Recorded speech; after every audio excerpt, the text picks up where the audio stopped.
Jubilee hills Hyderabad का वो VIP area है जहाँ पे फिल्म स्टार्स और नेता दोनों लोग रहते हैं। तो यहाँ की जो सीट है वो बहुत इम्पोर्टेंट है, इसीलिए ये जो बाई इलेक्शंस की गर्माहट है वो चलते जा रही है। और बीजेपी ने अपना जो कैंडिडेट है उसको अनाउंस कर दिया और वो फिर से लंकाला दीपक रेड्डी, जो एल दीपक रेड्डी के नाम से जाने जाते हैं, वही फिर से है। अब ये मतलब एक नया चेहरा नहीं है, ये ओल्ड चेहरा है, क्योंकि 2023 के जो असेंबली इलेक्शंस थे उसमें भी ये यही सीट से खेले थे बीजेपी की तरफ से, और यहाँ पे लगभग 14% का उनको मतलब वोट मिला था। अगर इन डिटेल बात करें तो 25,866 वोट्स आए थे, तो वो तीसरे नंबर पे आए थे ये पर्टिकुलर एरिया के अंदर। और इस बार बीजेपी ने डिसाइड किया कि कैंडिडेट बदलने की ज़रूरत नहीं है, क्योंकि जो स्ट्रैटेजी है वो सिंपल है, सेम कैंडिडेट सेम मतलब जो सिनेरियो है वो फिर से सेम रहता, मगर जो पिच है, जो बात करने का तरीका है और जो पब्लिक की सुनवाहट है वो नहीं होने वाली है। दीपक रेड्डी ने अब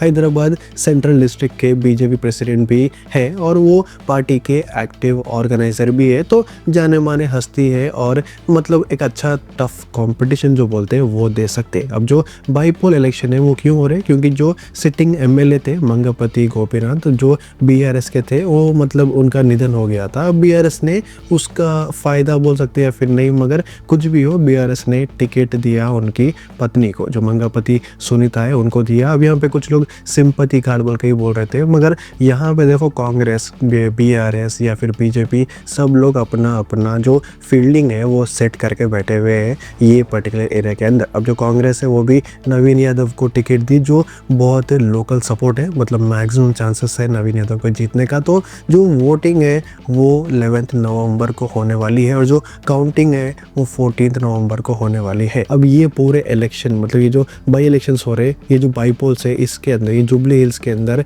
सब कुछ ना इंटरेस्टिंग होने वाला है, क्योंकि बीजेपी रहने दो, बीआरएस रहने दो या फिर कांग्रेस रहने दो, सब लोग अपनी बेस्ट फील्डिंग सेट करके है। अब ये सब चीज़ के अंदर जो बीजेपी की दीपक रेड्डी है ना, वो फिलहाल एक मतलब अनाउंस्ड कैंडिडेट है और बहुत मतलब ज़्यादा चांसेस है दीपक रेड्डी के जीतने का भी। तो ये पर्टिकुलर जुबली हिल्स इलेक्शन में आप किसको सपोर्ट कर रहे हैं, कमेंट करके बोलो।